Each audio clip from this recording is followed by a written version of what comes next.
ओम नमः शिवाय। हर हर महादेव। आज सावन माह की अमावस्या तिथि और गुरुवार है।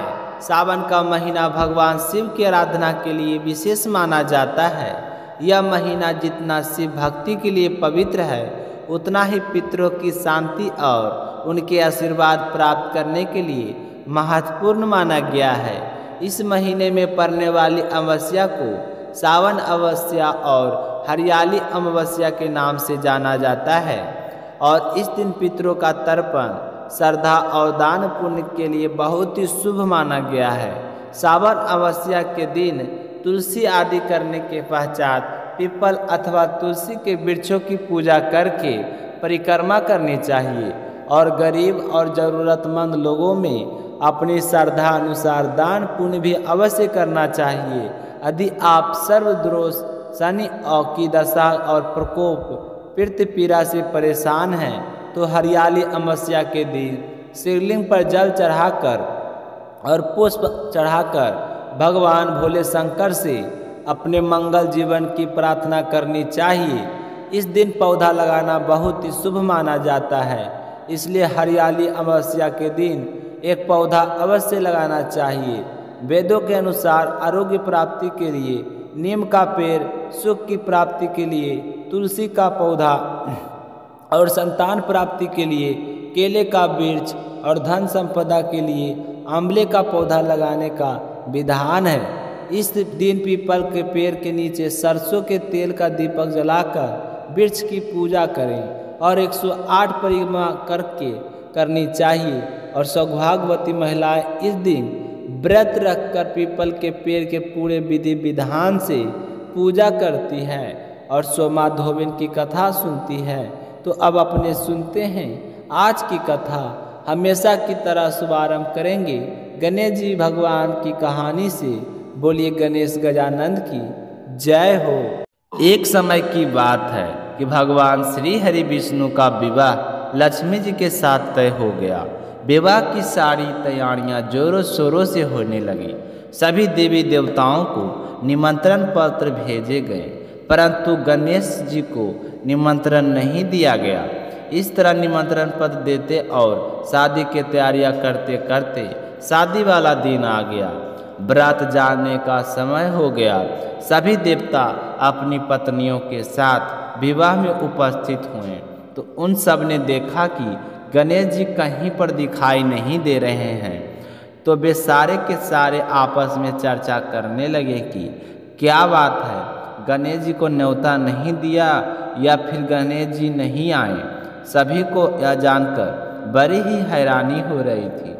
तभी सब ने विचार किया कि चलो विष्णु जी के पास चलते हैं और उन्हीं से पूछते हैं। तो विष्णु जी के पास जाकर उन्होंने कहा कि हम आपसे एक बात पूछना चाहते हैं कि आपने गणेश जी को बुलाया नहीं या फिर अपनी इच्छा से आए नहीं।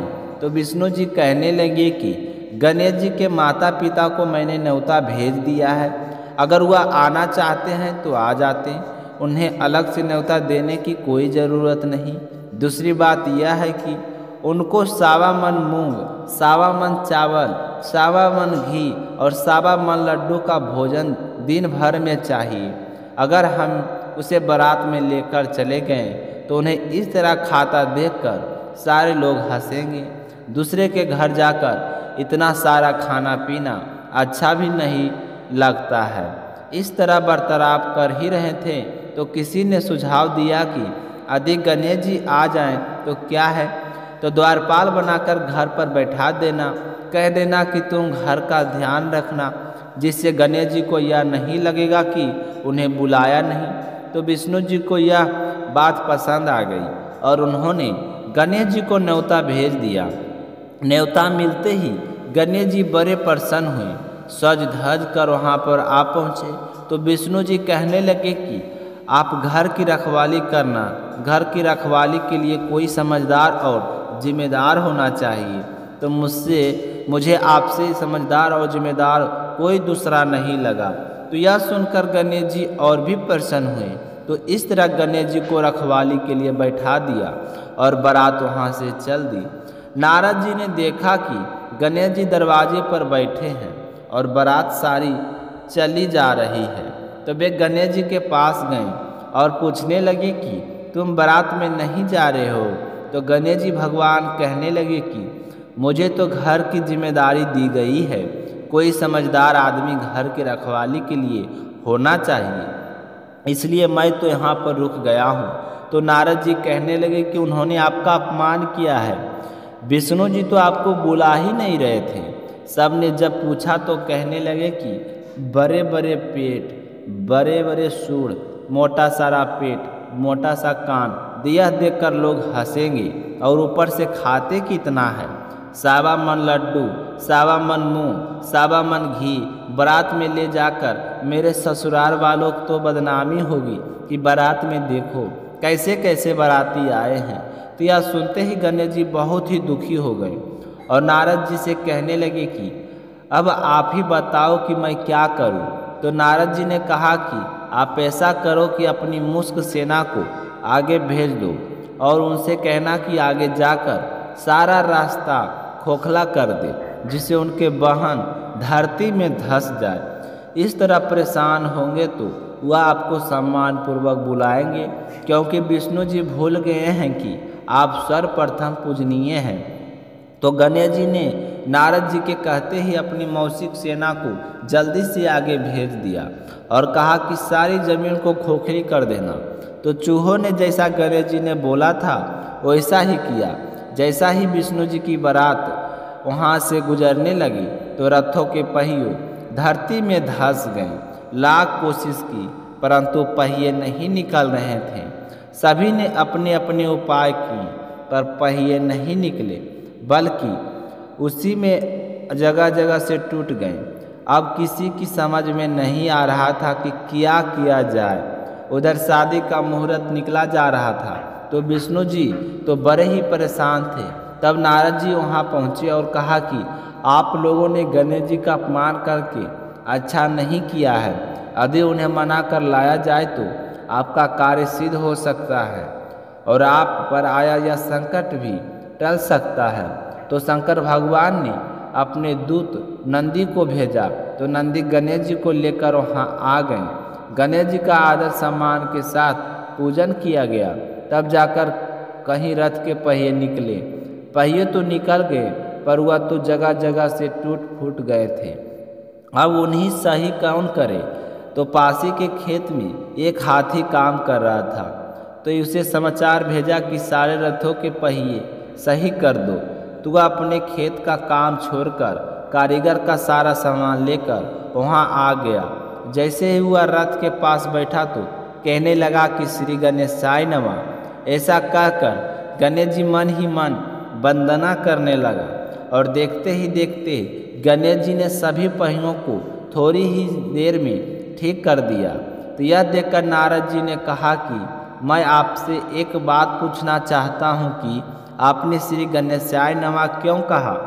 हाथी कहने लगा कि हे देवताओं, आपने सर्वप्रथम गणेश जी का नहीं बनाया होगा और ना ही उनकी पूजा की होगी, इसलिए आप पर यह संकट आया। तो नारद जी विष्णु भगवान से कहने लगे कि हमने ही गणेश जी को सर्वप्रथम पूजनीय बनाया था और आज हम ही भूल गए, तो हमसे मूर्ख और अज्ञानी कौन हो सकता है। तो यह सुनते ही विष्णु भगवान गणेश जी से माफ़ी मांगते हैं और गणेश जी की पूजा करते हैं, उनका ध्यान करते हैं। फिर सारे मिलकर गणेश जी भगवान का जय जयकार लगाते हैं। तो यह सब देखकर गणेश जी बहुत ही प्रसन्न होते हैं और नारद जी भी गणेश जी की ओर देखकर मन मन मुस्कुराने लगते हैं और बारात वहाँ से चल पड़ती है। फिर भगवान विष्णु और लक्ष्मी जी का विवाह बड़ी ही धूमधाम से संपन्न होकर सकुशल सारे घर लौट आते हैं। इसलिए कोई भी व्रत पूजा पाठ हो, गणेश जी की भगवान को जरूर याद करना चाहिए। ज़्यादा समय नहीं है तो एक छोटी सी कहानी सुनकर ही शुभारंभ कर सकते हैं। बोलिए गणेश जी भगवान की जय हो। अब अपने सुनते हैं भगवान श्री हरि विष्णु की कहानी। विष्णु भगवान ने मनुष्यों को कष्टों और संकटों से मुक्ति पाने के लिए अच्छे कर्म करने की सलाह दी है, क्योंकि मनुष्य के कर्म ही हैं जो लौट कर आते हैं। विष्णु जी के अनुसार व्यक्ति के कर्म ही मनुष्य के भविष्य का निर्धारण करते हैं।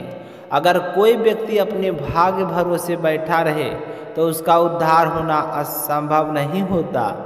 तो आज इससे जुड़ी हुई एक खास कथा आज आप सुनेंगे जो शास्त्रों में वर्णित है। तो प्रेम से बोलिए विष्णु भगवान की जय हो। पुरानी कथा के अनुसार एक बार देव ऋषि नारद बैकुंठ धाम को गए। वहाँ नारद जी ने श्री हरि से कहा कि हे भगवान, अब पृथ्वी पर आपका प्रभाव कम हो रहा है।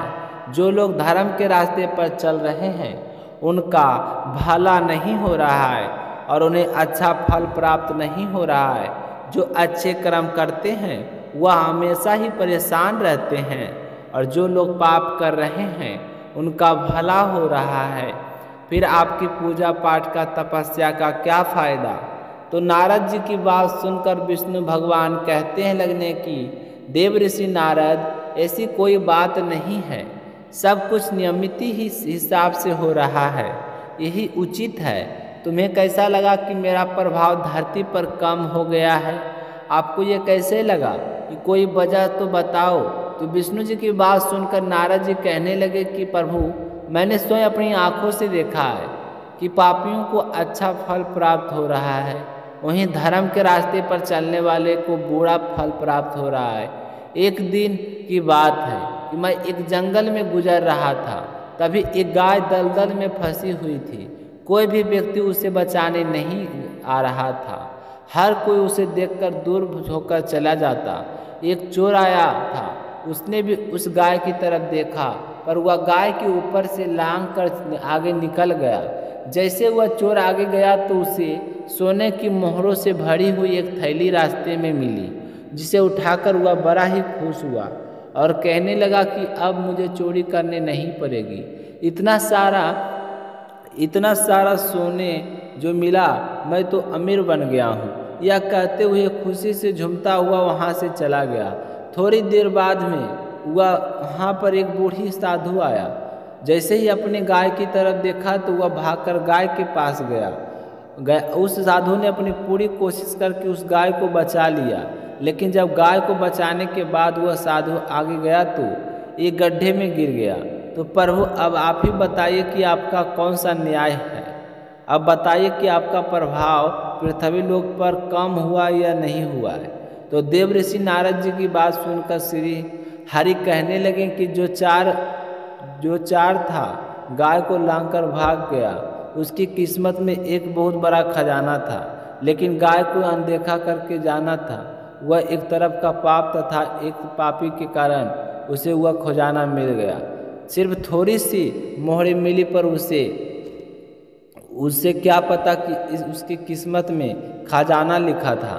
और दूसरा जो साधु जिसने गाय की सहायता की थी, उस साधु के भाग्य में मृत्यु लिखी थी, लेकिन गाय को बचाने के पुण्य से उसकी मृत्यु एक छोटी सी चोट में बदल गई। इसलिए वह व्यक्ति गड्ढे में जा गिरा और मृत्यु में बच गया। तो हे नारद जी, इंसान का भय उसके कर्मों से तय होता है। सत्कर्मों का प्रभाव व्यक्ति के ऊपर दुख को कम कर देता है और वहीं गलत कार्य व्यक्ति को पूरा प्रभाव देते हैं। तो भगवान श्री हरि की बात सुनकर देव ऋषि नारद कहने लगे कि हे प्रभु, मुझे आपको समझाने की गलती हो गई। आपका प्रभाव तो आज भी पृथ्वी लोक में उतना ही है जितना पहले था। इसलिए हर मनुष्य को अपने जीवन के अच्छे कर्म करने चाहिए, क्योंकि मनुष्य को कर्म देर सवेर हमेशा लूट कर आते हैं। जब महाभारत का युद्ध समाप्त हुआ था तो उसके बाद श्री कृष्ण पांडवों सहित महाराज धृतराष्ट्र से मिलने के लिए जाते हैं।